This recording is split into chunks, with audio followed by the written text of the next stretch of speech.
The next morning brought Mr. Frank Churchill again. He came with Mrs. Weston, to whom and to Highbury he seemed to take very cordially.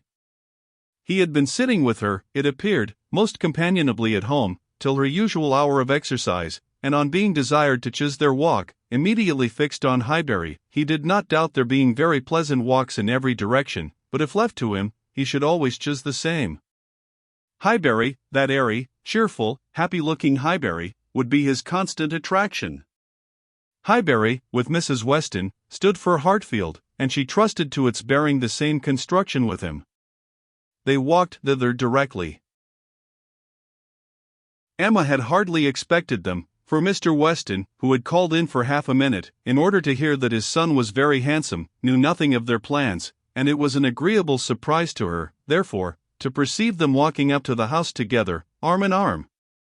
She was wanting to see him again, and especially to see him in company with Mrs. Weston, upon his behavior to whom her opinion of him was to depend. If he were deficient there, nothing should make amends for it. But on seeing them together, she became perfectly satisfied. It was not merely in fine words or hyperbolical compliment that he paid his duty. Nothing could be more proper or pleasing than his whole manner to her, nothing could more agreeably denote his wish of considering her as a friend and securing her affection. And there was time enough for Emma to form a reasonable judgment, as their visit included all the rest of the morning. They were all three walking about together for an hour or two, first round the shrubberies of Hartfield, and afterwards in Highbury. He was delighted with everything, admired Hartfield sufficiently for Mr. Woodhouse's ear, and when their going farther was resolved on, confessed his wish to be made acquainted with the whole village, and found matter of commendation and interest much oftener than Emma could have supposed. Some of the objects of his curiosity spoke very amiable feelings. He begged to be shown the house which his father had lived in so long, and which had been the home of his father's father, and on recollecting that an old woman who had nursed him was still living, walked in quest of her cottage from one end of the street to the other, and though in some points of pursuit or observation there was no positive merit, they shewed, altogether, a goodwill towards Highbury in general, which must be very like a merit to those he was with. Emma watched and decided that with such feelings as were now shown, it could not be fairly supposed that he had been ever voluntarily absenting himself, that he had not been acting a part, or making a parade of insincere professions, and that Mr. Knightley certainly had not done him justice. Their first pause was at the Crown Inn, an inconsiderable house, though the principal one of the sort, where a couple of pair of post-horses were kept, more for the convenience of the neighborhood than from any run on the road, and his companions had not expected to be detained by any interest excited there, but in passing it they gave the history of the large room visibly added. It had been built many years ago for a ballroom, and while the neighborhood had been in a particularly populous dancing state, had been occasionally used as such, but such brilliant days had long passed away, and now the highest purpose for which it was ever wanted was to accommodate a whist club established among the gentlemen and half-gentlemen of the place. He was immediately interested. Its character as a ballroom caught him, and instead of passing on, he stopped for several minutes at the two superior sashed windows which were open, to look in and contemplate its capabilities, and lament that its original purpose should have ceased. He saw no fault in the room, he would acknowledge none which they suggested. No, it was long enough, broad enough, handsome enough. It would hold the very number for comfort. They ought to have balls there at least every fortnight through the winter. Why had not Miss Woodhouse revived the former good old days of the room, she who could do anything in Highbury? The want of proper families in the place, and the conviction that none beyond the place and its immediate environs could be tempted to attend, were mentioned, but he was not satisfied. He could not be persuaded that so many good-looking houses as he saw around him could not furnish numbers enough for such a meeting, and even when particulars were given and families described, he was still unwilling to admit that the inconvenience of such a mixture would be anything, or that there would be the smallest difficulty in everybody's returning into their proper place the next morning. He argued like a young man very much bent on dancing, and Emma was rather surprised to see the constitution of the Weston prevail so decidedly against the habits of the Churchills. He seemed to have all the life and spirit, cheerful feelings, and social inclinations of his father, and nothing of the pride or reserve of Enscombe. Of pride, indeed, there was, perhaps, scarcely enough. His indifference to a confusion of rank bordered too much on inelegance of mind. He could be no judge, however, of the evil he was holding cheap. It was but an effusion of lively spirits.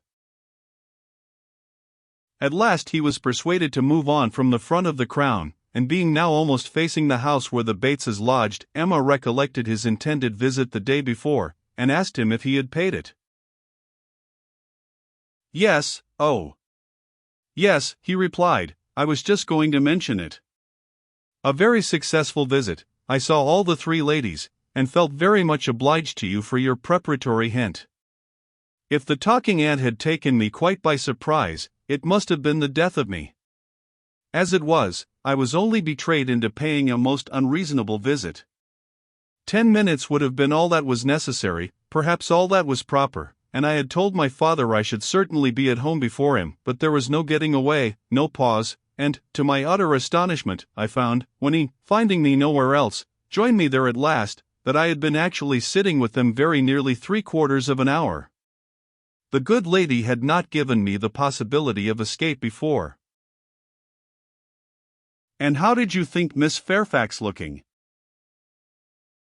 Ill, very ill, that is, if a young lady can ever be allowed to look ill.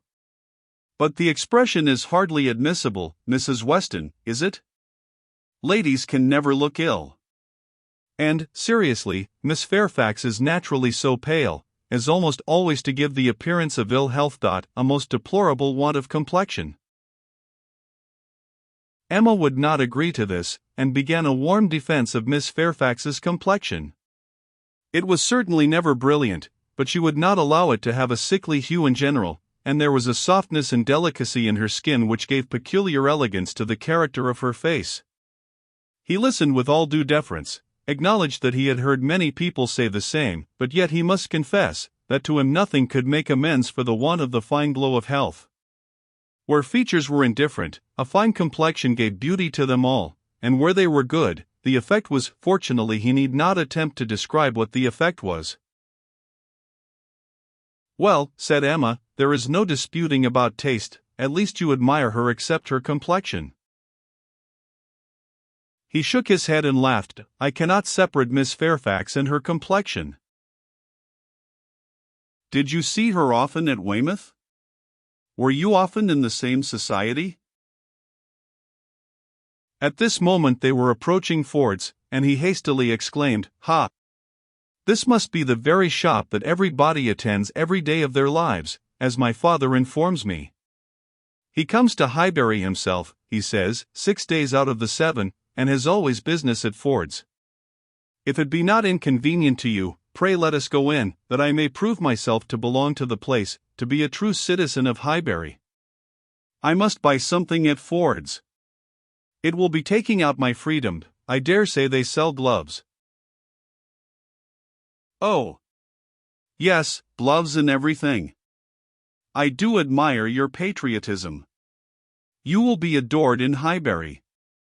You were very popular before you came, because you were Mr. Weston's son, but lay out half a guinea at Ford's, and your popularity will stand upon your own virtues. They went in, and while the sleek, well-tied parcels of men's beavers and Yorktan were bringing down and displaying on the counter, he said, But I beg your pardon, Miss Woodhouse, you were speaking to me, you were saying something at the very moment of this burst of my amour patrie. Do not let me lose it. I assure you the utmost stretch of public fame would not make me amends for the loss of any happiness in private life. I merely asked whether you had known much of Miss Fairfax and her party at Weymouth. And now that I understand your question, I must pronounce it to be a very unfair one. It is always the lady's right to decide on the degree of acquaintance. Miss Fairfax must already have given her account. I shall not commit myself by claiming more than she may choose to allow. Upon my word. You answer as discreetly as she could do herself. But her account of everything leaves so much to be guessed, she is so very reserved, so very unwilling to give the least information about anybody, that I really think you may say what you like of your acquaintance with her. May I? Indeed, then I will speak the truth, and nothing suits me so well. I met her frequently at Weymouth. I had known the Campbells a little in town, and at Weymouth we were very much in the same set. Colonel Campbell is a very agreeable man, and Mrs. Campbell a friendly, warm-hearted woman. I like them all. You know Miss Fairfax's situation in life, I conclude, what she is destined to be? Yes, rather hesitatingly, I believe I do. You get upon delicate subjects, Emma, said Mrs. Weston smiling. Remember that I am here. Mr. Frank Churchill hardly knows what to say when you speak of Miss Fairfax's situation in life. I will move a little farther off. I certainly do forget to think of her, said Emma, as having ever been anything but my friend and my dearest friend. He looked as if he fully understood and honored such a sentiment. When the gloves were bought, and they had quitted the shop again, did you ever hear the young lady we were speaking of play? Said Frank Churchill. Ever hear her? Repeated Emma. You forget how much she belongs to Highbury. I have heard her every year of our lives since we both began. She plays charmingly. You think so, do you? I wanted the opinion of someone who could really judge. She appeared to me to play well, that is, with considerable taste, but I know nothing of the matter myself. I am excessively fond of music, but without the smallest skill or right of judging of anybody's performance. I have been used to hear hers admired, and I remember one proof of her being thought to play well, a man, a very musical man, and in love with another woman, engaged to her, on the point of marriage, would yet never ask that other woman to sit down to the instrument, if the lady in question could sit down instead, never seemed to like to hear one if he could hear the other. That, I thought, in a man of known musical talent, was some proof. Proof indeed, said Emma, highly amused. Mr. Dixon is very musical, is he? We shall know more about them all, in half an hour, from you, than Miss Fairfax would have vouchsafed in half a year.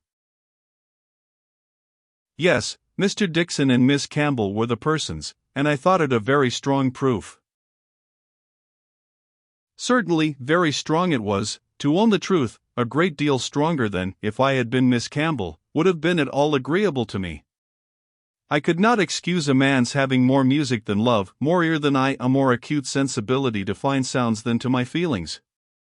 How did Miss Campbell appear to like it? It was her very particular friend, you know. Poor comfort, said Emma, laughing. One would rather have a stranger preferred than one's very particular friend. With a stranger it might not recur again, but the misery of having a very particular friend always at hand, to do everything better than one does oneself. Poor Mrs. Dixon. Well, I am glad she has gone to settle in Ireland. You are right. It was not very flattering to Miss Campbell, but she really did not seem to feel it. So much the better, or so much the worse, I do not know which. But be it sweetness or be it stupidity in her, quickness of friendship, or dullness of feeling, there was one person, I think, who must have felt it, Miss Fairfax herself. She must have felt the improper and dangerous distinction. As to that, I do not. Oh! Do not imagine that I expect an account of Miss Fairfax's sensations from you, or from anybody else. They are known to no human being, I guess, but herself. But if she continued to play whenever she was asked by Mr. Dixon, one may guess what one chooses. There appeared such a perfectly good understanding among them all. He began rather quickly, but checking himself, added, however, it is impossible for me to say on what terms they really were, how it might all be behind the scenes. I can only say that there was smoothness outwardly. But you, who have known Miss Fairfax from a child, must be a better judge of her character, and of how she is likely to conduct herself in critical situations, than I can be. I have known her from a child, undoubtedly. We have been children and women together, and it is natural to suppose that we should be intimate, that we should have taken to each other whenever she visited her friends. But we never did. I hardly know how it has happened, a little, perhaps, from that wickedness on my side which was prone to take disgust towards a girl so idolized and so cried up as she always was, by her aunt and grandmother, and all their set. And then, her reserve. I never could attach myself to anyone so completely reserved. It is a most repulsive quality, indeed, said he. Oftentimes very convenient, no doubt, but never pleasing. There is safety in reserve, but no attraction. One cannot love a reserved person. Not till the reserve ceases towards oneself, and then the attraction may be the greater. But I must be more in want of a friend, or an agreeable companion, than I have yet been, to take the trouble of conquering anybody's reserve to procure one. Intimacy between Miss Fairfax and me is quite out of the question. I have no reason to think ill of her, not the least, except that such extreme and perpetual cautiousness of word and manner, such a dread of giving a distinct idea about anybody, is apt to suggest suspicions of there being something to conceal. He perfectly agreed with her, and after walking together so long, and thinking so much alike, Emma felt herself so well acquainted with him, that she could hardly believe it to be only their second meeting. He was not exactly what she had expected, less of the man of the world in some of his notions, less of the spoiled child of fortune, therefore better than she had expected. His ideas seemed more moderate, his feelings warmer. She was particularly struck by his manner of considering Mr. Elton's house, which, as well as the church, he would go and look at, and would not join them in finding much fault with. No, he could not believe it a bad house, not such a house as a man was to be pitied for having. If it were to be shared with the woman he loved, he could not think any man to be pitied for having that house. There must be ample room in it for every real comfort. The man must be a blockhead who wanted more. Mrs. Weston laughed, and said he did not know what he was talking about. Used only to a large house himself, and without ever thinking how many advantages and accommodations were attached to its size, he could be no judge of the privations inevitably belonging to a small one.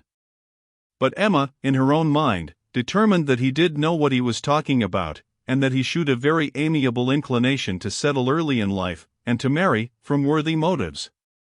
He might not be aware of the inroads on domestic peace to be occasioned by no housekeeper's room, or a bad butler's pantry, but no doubt he did perfectly feel that Enscombe could not make him happy, and that whenever he were attached, he would willingly give up much of wealth to be allowed an early establishment.